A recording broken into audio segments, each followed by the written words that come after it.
Hi, thank you for your interest in my program. To download, simply head over to the GitHub repository, click the recent release, click on scctv2.zip, and your download should start right away.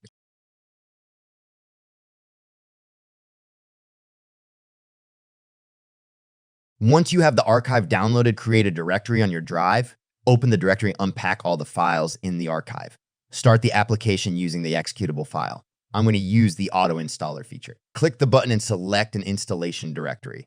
I'm using the same directory as my program is located.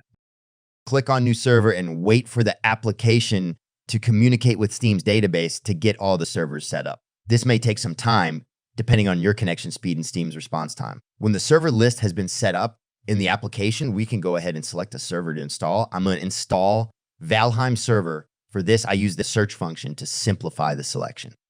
We then need to find directory to install the server in, press the server location button and make a selection. When you are finished selecting a install directory, press install server. Now we wait until the installation is finished. It is highly recommended to not close the application while the server is being installed, as the program is waiting for the OK response to store the server in the application. Once the install process has finished, you are essentially done. If everything went as expected, you have the server referenced in the program so you can easily update and manage the server from there.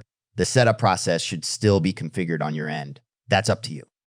Just a heads up. Normally the servers are not reachable from outside your local network at home till you open up the ports associated with the server and the router or access point. Hey, thanks for watching, and I really hope you enjoy the application and its features. Any questions, feedback, and bugs should be reported on the GitHub repository. Good luck.